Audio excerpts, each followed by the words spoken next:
आप देख रहे हैं आवाज समाचार और बुलेटिन की शुरुआत करेंगे बजट से जुड़ी एक्सक्लूसिव खबरों के साथ।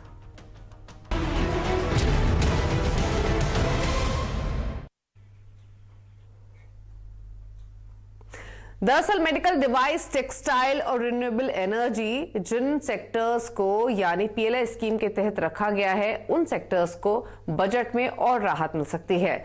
सोर्सेज के थ्रू जो जानकारी मिल रही है उसके हिसाब से सरकार रॉ मटेरियल और फिनिश्ड प्रोडक्ट के इंपोर्ट ड्यूटी के जरिए घरेलू इंडस्ट्री की राह आसान बना सकती है। क्या डेवलपमेंट्स हो सकती हैं इससे जुड़ी हुई, इस पर डिटेल लेते हैं आलोक प्रियदर्शी से। आलोक, बताइए क्या है पूरी खबर। बिल्कुल, देखिए इस बार भी बजट में प्रोडक्शन लिंक इंसेंटिव्स को लेकर खास तौर से जोर देखने को मिलेगा ताकि जो डोमेस्टिक मैन्युफैक्चरिंग है उसको बढ़ाया जा सके और खास तौर से जो डोमेस्टिक मैन्युफैक्चरिंग की लागत है उसको कम किया जा सके।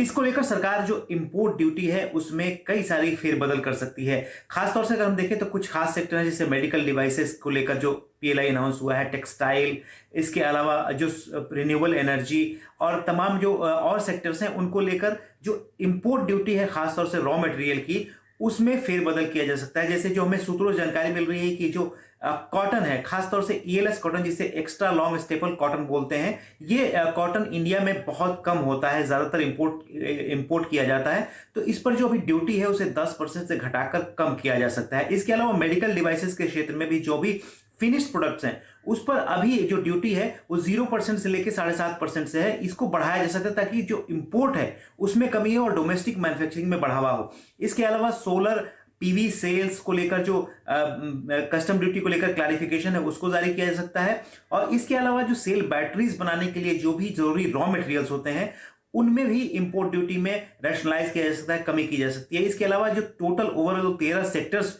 जिसके तहत पीएलआई स्कीम अनाउंस की गई है वहां पर भी राहत देने पर इस बार बजट में विचार हो सकता है।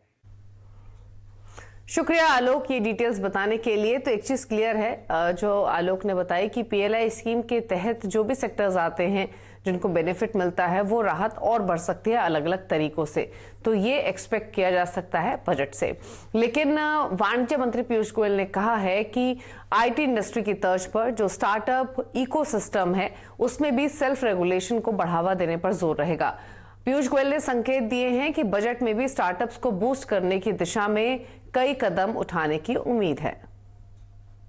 We are on our side are trying to take significant steps to boost the startup ecosystem. The angel tax, we all recall, was bothering all of us. Simplification of tax procedures, the self-certification and self-regulation towards which we are moving.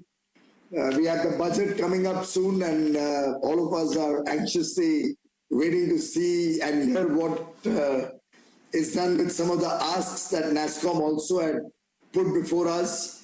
We've been focused on reducing the burden of compliances. Almost 26,500 plus compliances have either been simplified, digitalized, or completely removed from the statute. We've been able to decriminalize almost 770 offenses or requirements of law. But we are open to your ideas. और अब यहां से सीधे रुख करेंगे telecom update का, यानी telecom sector से जुड़ी कुछ इंपॉर्टेंट खबरों का।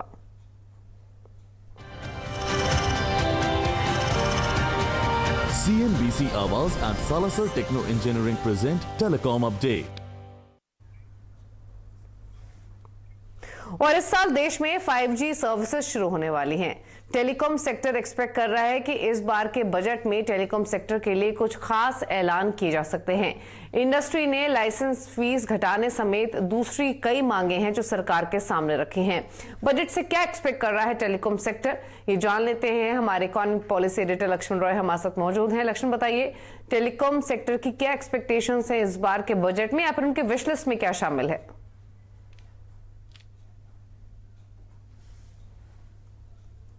पैकेज का ऐलान कर दिया था। लेकिन चूंकि बजट एक बड़ा मौका होता है, हर इंडस्ट्री कुछ न कुछ उम्मीद लगाए बैठी होती है, इसी तरीके से टेलीकॉम इंडस्ट्री की भी बजट से कई सारी उम्मीदें हैं। और दरअसल टेलीकॉम इंडस्ट्री ने सरकार को अपनी बजट की जो डिमांड भेजी है उसमें खास तौर से फोकस है 5G की सर्विस आम लोगों तक कैसे पहुंचाई जाए, सस्ती दरों पर कैसे पहुंचाई जाए और जल्द से जल्द कैसे पहुंचाई जाए। इस तरफ टेलीकॉम कंपनियां चाहती हैं कि सरकार जो है, जो लाइसेंस फी है, जो अलग अलग लेवीज हैं, उसमें बड़ी कटौती करे ताकि 5G की सेवाएं आम लोगों तक सस्ती दरों पर पहुंचाई जा सके। 5G में कई सारे उन्नत तकनीक वाले टेक्नोलॉजी टेलीकॉम इक्विपमेंट का इंपोर्ट करना पड़ता है। तो टेलीकॉम कंपनियों ने यह भी कहा है कि सरकार क्रिटिकल टेलीकॉम इक्विपमेंट जो कि 5G के लिए जरूरी होता है उसके इंपोर्ट पर कस्टम ड्यूटी यानी इंपोर्ट ड्यूटी घटा दे ताकि इनका इंपोर्ट करना आसान हो सके। इतना ही नहीं, नीतिगत स्तर पर कुछ इस तरह का सपोर्ट दे ताकि 5G आम लोगों तक पहुंचाना थोड़ा सा आसान हो। एक और फोकस एरिया है टेलीकॉम कंपनियों का, वो है सुदूर ग्रामीण इलाकों में लोगों तक इंटरनेट की सुविधा आसानी से पहुंचाई जा सके। इसलिए सरकार से कुछ इंसेंटिव या कुछ मदद चाहती हैं टेलीकॉम कंपनियां इस बजट में। इतना ही नहीं, जो आर्टिफिशियल इंटेलिजेंस हो गया या फिर बेहतर तकनीक होती है उसके डेवलपमेंट में काफी ज्यादा खर्च होता है, तो वहां भी टेलीकॉम कंपनियां चाहती है कि इस मोर्चे पर सरकार कुछ फाइनेंशियल इंसेंटिव दे। तो ये सारी उम्मीदें हैं टेलीकॉम इंडस्ट्री की इस बार के बजट से। अब देखते हैं कि अगले महीने पेश होने वाला बजट में वित्त मंत्री क्या कुछ दे पाती है। शुक्रिया आपका लक्ष्मण, ये डिटेल्स बताने के लिए।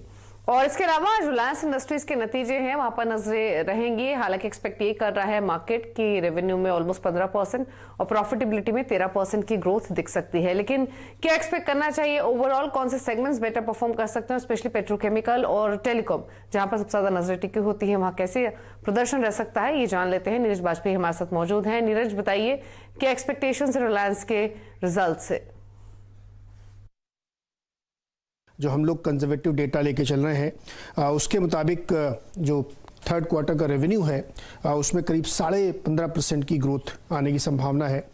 क्लोज टू 2 लाख करोड़ के आसपास ही हो सकता है, 1,93,000 करोड़।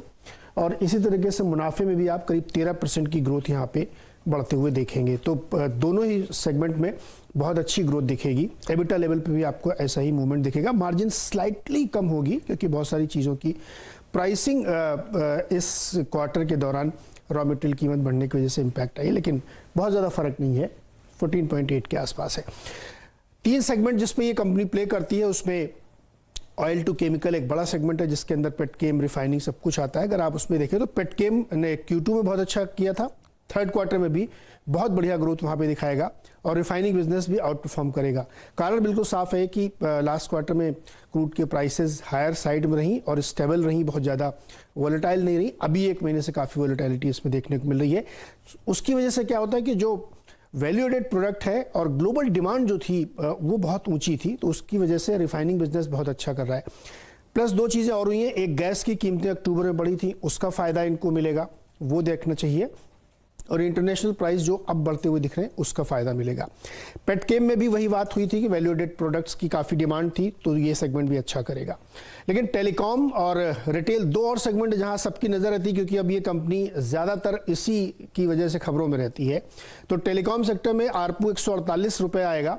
टैरिफ हाइक हुई थी और अब और संभावनाएं बन रही टैरिफ हाइक होने की, तो इसलिए आरपू में 4 रुपये का इजाफा आपको देखने को मिलेगा। सब्सक्राइबर बेस भी जो है 60 लाख बढ़ा है और वो करीब 43 करोड़ के आसपास पहुंचता हुआ दिख रहा है।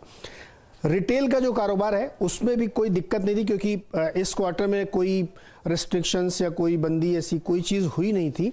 लेकिन जो ई कॉमर्स आजियो प्लेटफॉर्म है वहाँ से सबसे अच्छी ग्रोथ आती हुई दिखेगी। तो ये तीनों सेगमेंट आपको बढ़िया परफॉर्म करते हुए दिखेंगे, लेकिन ऑयल और ये सारे लीड करेंगे।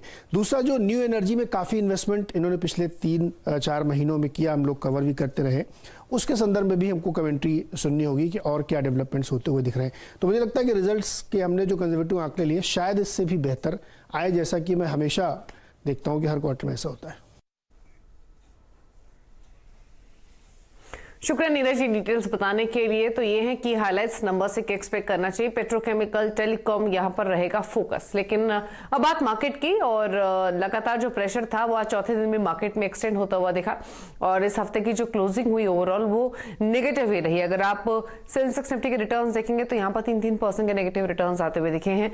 आज काफी उथल पुथल थी, काफी ऊपर नीचे मार्केट हुआ।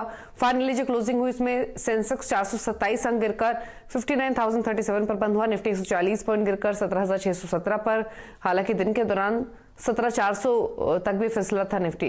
बैंक निफ्टी 270 अंक गिरकर 37,574 पर क्लोज हुआ। बाजार की जो हालत है उसमें हमने देखा कि एफएमसीजी को छोड़कर जो ज्यादा सेक्टर इंडेक्स थे वहां बिकवाली रही।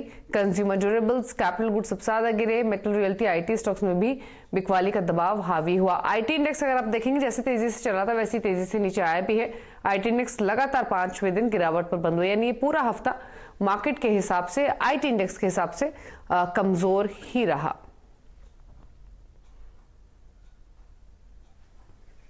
और शेयर बाजार में गिरावट लगातार देखने को मिल रही है। जो स्ट्रेंथ बनती है वो टिकती नहीं है। ऐसे में क्या बाजार पर मंदी आगे भी हावी होगी? कहां जा रहा है बाजार, क्या दिशा यहां से रहेगी? आप देख रहे हैं आवाज समाचार और बात करेंगे कोरोना अपडेट की। और कोरोना के नए मामलों में लगातार पिछले 3 दिनों से जबरदस्त उछाल देखने को मिला है। और पिछले 24 घंटे की बात करें तो नए केसेस की जो संख्या है वो 3,47,000 पहुंच गई है। और क्या डिटेल्स है दीपाली नंदा से जानते हैं। दीपाली बताइए कोरोना अपडेट से जुड़ी हुई की हाइलाइट्स इस वक्त की। देखिए, पिछले अगर 5 से 6 दिन की बात करें तो हम देख रहे हैं रोजाना जो नए मरीजों की संख्या है ये लगातार ऊपर चढ़ती हुई दिखाई दे रही है। और अगर पिछले 24 घंटे की बात की जाए तो 3.5 लाख के करीब नए मरीज देश भर में मिले हैं। सबसे बड़ी चिंता फिर से मृतकों की संख्या को लेकर जताई जा रही है, क्योंकि बीते 4 दिनों से लगातार मृतकों की संख्या भी ऊपर की ओर चढ़ती हुई दिखाई दे रही है। अगर हम बीते एक दिन की बात करें तो 700 से ज्यादा मौतें कोविड की वजह से एक दिन में देश भर में हुई है। वहीं सक्रिय केसेस की बात की जाए तो अब ये भी जो संख्या है 20 लाख का आंकड़ा पार कर चुकी है। तो लगातार नंबर बढ़ता हुआ यहाँ पर नजर आ रहा है। इसी बीच राजधानी दिल्ली से एक बड़ा अपडेट ये है कि आज सुबह ही केजरीवाल सरकार की तरफ से उपराज्यपाल को यह प्रस्ताव भेजा गया था कि चूंकि पिछले 2-3 दिन से दिल्ली में मामले कम आ रहे हैं, ऐसे में जो वीकेंड कर्फ्यू लगाया गया है या फिर ऑड और इवन के आधार पर जो दुकानों को खोला जा रहा है, इन दोनों ही रिस्ट्रिक्शंस को हटा दिया जाए। लेकिन उपराज्यपाल ने दोनों ही प्रस्ताव को खारिज कर दिया है।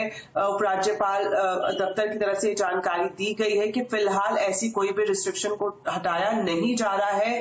वीकेंड कर्फ्यू और ऑड इवन पर दिल्ली में जो दुकानें हैं वो आगे भी इसी तरह से खुलेंगी जब तक कोई नया ऑर्डर रिलीज नहीं किया जाता। इस बीच एक राहत ये जरूर दी गई है कि दिल्ली में जितने भी प्राइवेट ऑफिसेज हैं जिन्हें बंद कर दिया गया था, अब उन्हें 50% स्टाफ की क्षमता के साथ खोलने की अनुमति दी गई है उपराज्यपाल की तरफ से। तो ये है पूरा अपडेट। 3 दिन में जो केसेस हैं वो तो जरूर बढ़ते हुए दिखे हैं। लेकिन एक चीज और है, कोरोना की मार भले हुई हो लेकिन उसके बावजूद देश भर में जो नौकरियों का सीन है वो सुधरता हुआ दिख रहा है।